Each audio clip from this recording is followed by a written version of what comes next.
لا حول ولا قوة إلا بالله العلي العظيم. أعوذ بالله من الشيطان الرجيم. بسم الله الرحمن الرحيم. الحمد لله رب العالمين. الصلاة والسلام على أشرف الأنبياء والمرسلين وخاتم النبيين ورحمة العالمين بالقاسم محمد. اللهم صل على محمد وآل محمد. الصلاة والسلام على أئمة المعصومين حجج الله. بسم الله الرحمن الرحيم. الحمد لله الذي هدانا لهذا وما كنا لنهتدي لولا أن هدانا الله. حضرات مومنین، جہاں جہاں جس خطۂ زمین پر آل محمد کے چاہنے والے عزادار اہل ولایت، جن کی ولایت کا اقرار کرنے والے حضرات جس کسی خطۂ زمین پر بستے ہیں، بالخصوص وہ حضرات جنہوں نے جنت البقیع کے انہدام کے سلسلے میں یہ احساسات کو اپنے قلب میں بسائے ہوئے بڑے عرصے دراز سے اپنی زبان سے وہ احتجاج کے الفاظ کو بلند کرتے رہے ہیں، انہی کی نظر یہ گفتگو کر رہا ہوں۔ ایک آیت ذہن میں آ رہی ہے کہ یہ آپ کو بتاتا چلوں کہ یہ وہ خانودہ رسالت مآب صلی اللہ علیہ وسلم، اللہم صلی علی محمد و آل محمد ہے، جس کا ذکر اللہ تبارک و تعالیٰ نے اپنے قرآن پرز حکمت میں کیا ہے۔ کچھ ان الفاظ سے اللہ نے ذکر کیا ہے، اور جو یہ کہا جائے تو غلط نہ ہوگا کہ پیغمبر اسلام کی حسرتوں کو اللہ نے آیتوں کی شکل دی ہے، اور پھر ارشاد رب العزت قرآن پرز حکمت میں موجود ہے کہ جہاں یہ کہا جا رہا ہو والذین یقولون ربنا ہب لنا من ازواجنا وذریتنا وقرۃ اعین وجعلنا للمتقین اماما، جس کے لیے اللہ تبارک و تعالیٰ نے فرمایا کہ، اور یہ بڑے اہم ترین اسناد کے ساتھ روایتیں ملتی ہے، جسے حاشم بحرینی جیسے عالم دین نے اپنی تفاسیر میں اور تفسیر فرات میں اس آیت کی تفسیر معصوم سے منسوب ہے کہ ائمہ ہدا فرماتے ہیں کہ جب بھی ذکر فضیلت ملکۃ العرب جناب خدیجۃ الکبریٰ ام المؤمنین سلام اللہ علیہا آئے گا، تب اہل حق کو یہ آیت کے متعلق وہ پیام بن کر ان کے ذہن کی عکاسی ہوگی، اور زبان سے بے ساختہ کہنا پڑے گا کہ والذین یقولون ربنا ہب لنا من ازواجنا، کہ جب پوچھا گیا من ازواجنا کون ہیں، یہ حسرت، یہ تمنا، یہ منزلت جو پیغمبر اسلام نے بتایا ہے، جب پوچھا گیا من ازواجنا کون ہیں، آیت کے متعلق جس کا تعارف کروایا جا رہا ہے، وہ آیت جس کے متعلق یہ اعلان ہو رہا ہے، وہ یقولون جس کے متعلق کہا جا رہا ہے من ازواجنا، تو جب پوچھا گیا پیغمبر اسلام سے من ازواجنا کون ہیں، فرمایا خالہ من ازواجنا خدیجۃ الکبریٰ۔ جب پوچھا گیا من ذریتنا وہ کون ہیں، تو جواب دیا فاطمۃ الزہرا سلام اللہ علیہا، اور جب پوچھا گیا قرۃ اعین کون ہیں، تو جواب ملا الحسن والحسین۔ جب پوچھا گیا وجعلنا للمتقین اماما، کہ میرے لیے متقیوں کا امام قرار دے، تو جواب ملا متقیوں کا امام امیر المؤمنین علی بن ابی طالب علیہ السلام ہے۔ اللہم صلی علی محمد و آل محمد۔ کبھی اس آیت کے متعلق صادق آل محمد امام جعفر صادق علیہ السلام فرماتے ہیں کہ یہ آیت خانودہ رسالت مآب صلی اللہ علیہ وسلم کے لیے نازل ہوئی ہے، جس میں جناب خدیجۃ الکبریٰ کا تعارف ہے من ازواجنا کے تحت، اور ذریتنا کے تحت جناب فاطمۃ الزہرا سلام اللہ علیہا کا تعارف ہے، اور قرۃ اعین کے متعلق فرمایا الحسن والحسین ہے، اور متقیوں کے امام کے متعلق فرمایا پیغمبر اسلام نے کہ حضرت امیر المؤمنین علی بن ابی طالب علیہ السلام ہے۔ حضور، یہ تو قرآن سے جن ہستیوں کا تعارف کروایا جا رہا ہے وہ تو یہ ہستیاں ہو گئی ہے، ان کا مقام و منزلت کیا ہے؟ پہلے غور کر لیں، پیغمبر اسلام حضور اکرم صلی اللہ علیہ وسلم کی زوجہ گرامی، آپ کی بیوی، آپ کی شریک حیات، جب یہ تصور سارے کائنات کے ہر بشر کے ذہن میں آتا ہے کہ شریکت الحیات، شریک حیات جب کہتے ہیں، یہ کسی بشر عام انسان کی حیات نہیں ہے، یہ حیات نبوت میں جو شریک ہے اسے خدیجۃ الکبریٰ کہتے ہیں۔ یعنی حیات نبوت میں مکمل طور پر جس کی حیات کا بڑا حصہ بلکہ حیات کا مکمل مقصد اور ہدف صرف اور صرف تبلیغ ولایت امیر المؤمنین علی ابن ابی طالب علیہ السلام رہا ہے۔ یہ سمجھ میں آتا ہے جس کی شخصیت اور جس کا تعارف عالم اسلام میں چاہے دنیا مانے یا نہ مانے کہ جناب خدیجۃ الکبریٰ کی فضیلت کسی کے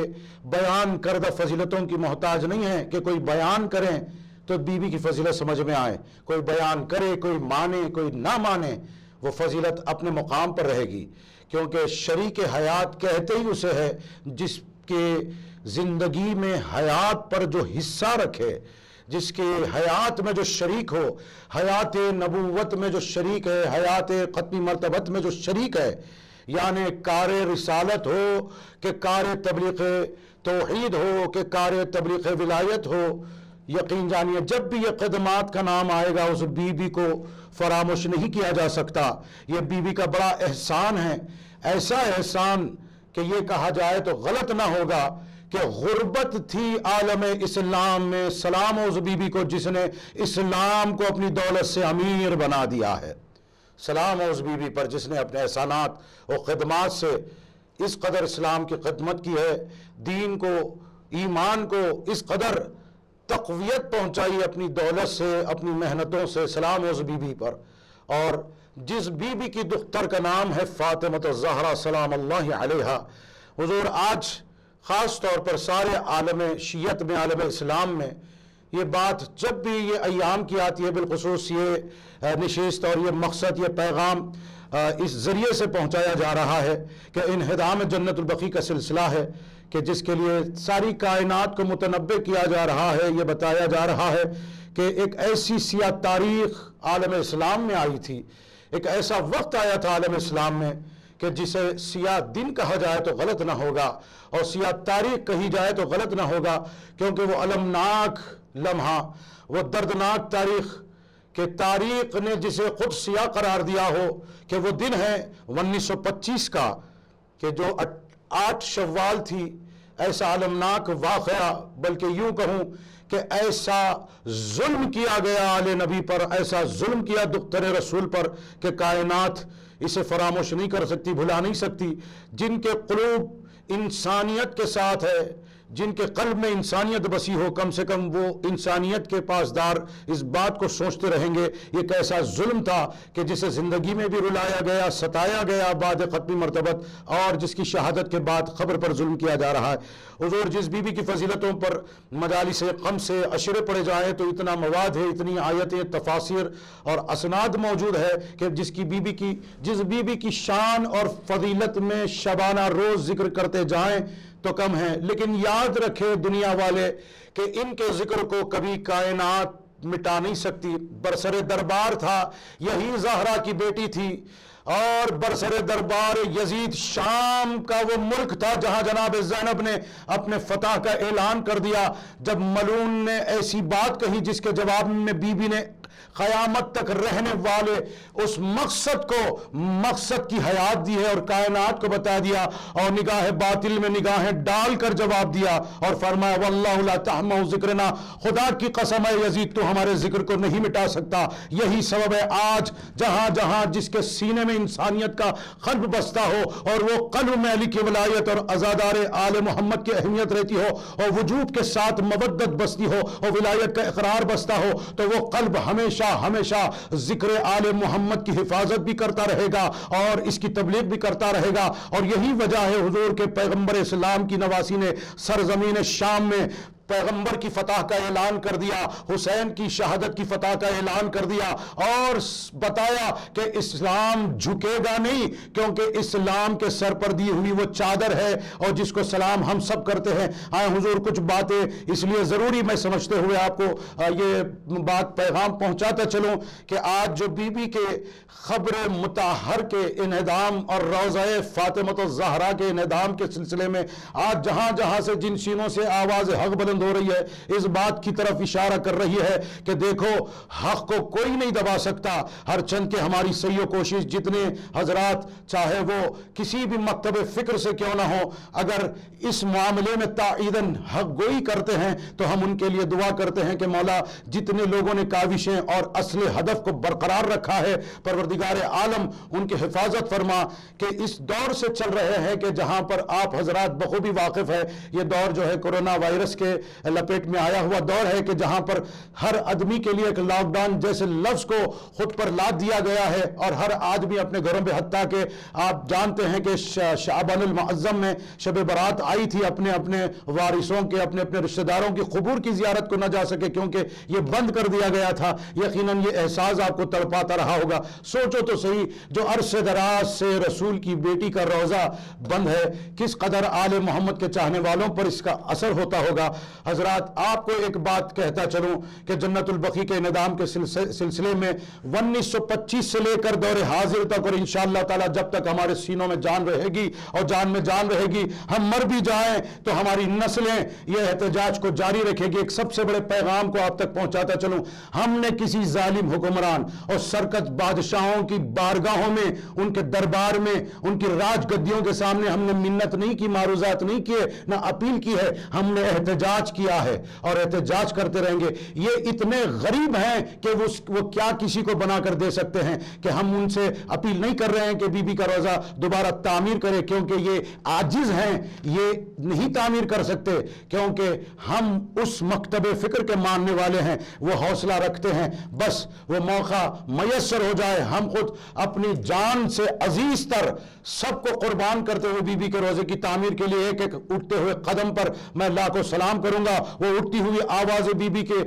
دوبارہ تعمیر کے سلسلے میں تائیداً میں ان کو سلام کرتا رہوں گا۔ اتنا بتا دوں کہ ان سے کوئی ہم اپیل نہیں کر رہے ہیں، گزارش اور معروضات نہیں کر رہے ہیں کہ بی بی کے روزے کو دوبارہ تعمیر کرے، دوبارہ بنائیں، بلکہ یہ احتجاج اور یہ احتجاج جاری رہے گا۔ یہ آواز اس لیے دنیا کو پتا چلے کہ آج بھی بی بی کا روزہ، بلکہ قبر مطہرہ ام ہدا کی قبریں آج بھی ظلم کا شکار ہے، اس لیے بتایا جا رہا ہے کہ یہ ظلم ہو رہا ہے اور اس کے خلاف ہم آواز اٹھا رہے ہیں۔ اگر ظلم کے خلاف آواز نہ اٹھائی جائے، معصوم کی حدیث ہے کہ ظلم کے خلاف آواز نہ اٹھائی جائے تو وہ ظالم کے ساتھ شمار ہونے کے برابر ہو جاتا ہے۔ لہذا حق کے ساتھ ہونے کی سب سے بڑی دلیل ہے کہ اپنے آپ کو ظالم سے علیحدہ کر دیا جائے اور یہ بتایا جائے کہ ظلم کیا ہے اور ظلم کس پہ ہو رہا ہے۔ حضور آج جس بی بی کی فضیلت کے لیے پیغمبر اسلام نے فرمایا تھا، قال رسول اللہ صلی اللہ علیہ وسلم، من حتاک فاطمہ زہرا فقط حتاک حجاب اللہ، جس نے میری بیٹی فاطمہ زہرا کی تکذیب کی اس نے اللہ کے حجاب کی تکذیب کر دی۔ اور اتنے متعدد احادیث ہیں،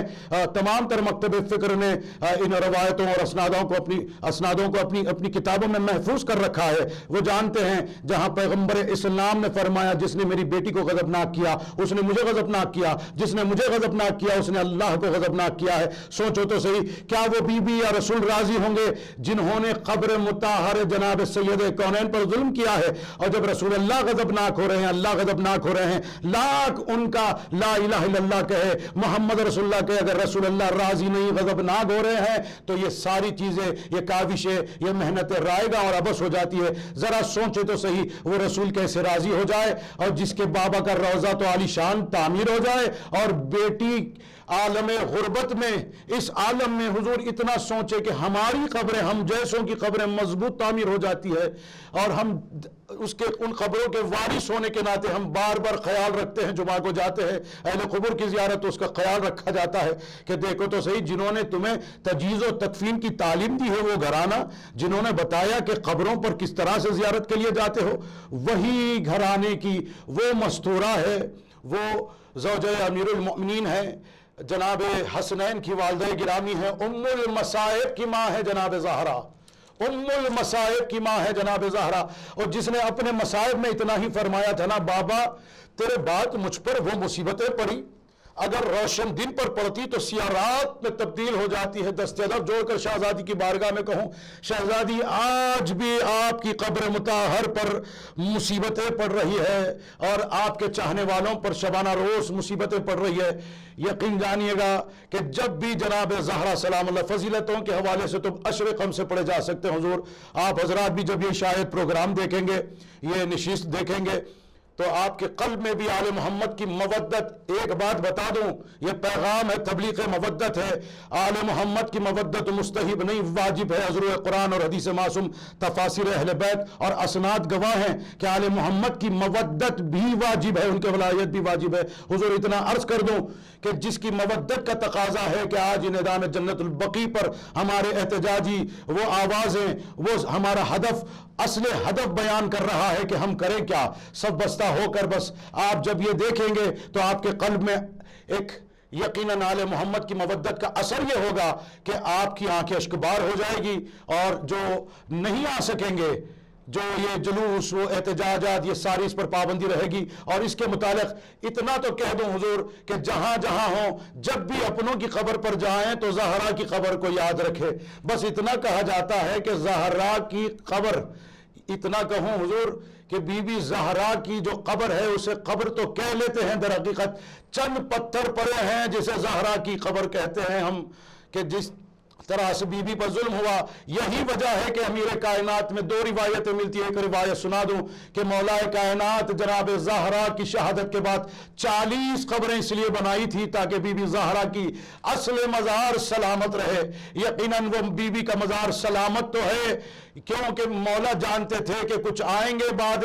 تدفین آ کر کہیں گے کہ زہرا کو مزار سے نکالا جائے، ہم نماز پڑھانا چاہتے ہیں۔ یہی سبب ہے حضرت امیر المؤمنین نے بی بی زہرا کے اصل مزار کی حفاظت فرمائی۔ اتنا عرض کروں، ایک اور علی ہے کربلا میں جس کا نام حسین ابن علی ہے، جس نے چاہا کہ لخت جگر ششمائے کی قبر سلامت رہے، کہ یوم عاشور حسین نے ایک ننھی سی قبر بنائی تھی اور اسی مقام پر شیعوں کو یاد فرمایا تھا اور کہا تھا کاش میرے شیعہ ہوتے تو دیکھتے کہ کس عالم غربت میں نے اپنے ششمائے کی لحد تیار کی تھی۔ دست ادب جوڑ کر مولا حسین سے عرض کروں، مولا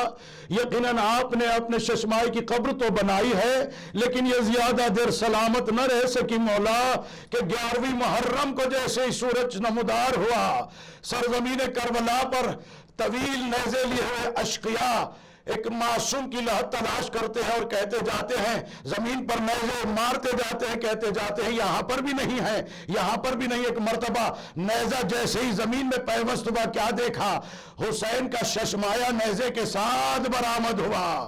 وَا مُحَمَّدَ خِلَّةَ نَاصِرًا عَلَى لَعْنَةُ اللَّهِ عَلَى قَوْمِ الظَّالِمِينَ وَالسَّيَّالِمُ الَّذِينَ ظَلَمُوا يَوْمَ الْقِيَامَةِ اللهم صل على محمد وآل محمد۔ السلام علیکہ یا ابا عبداللہ، السلام علیکہ یا ابن رسول اللہ، السلام علیکہ یا بنت رسول اللہ صلی اللہ علیہ وسلم۔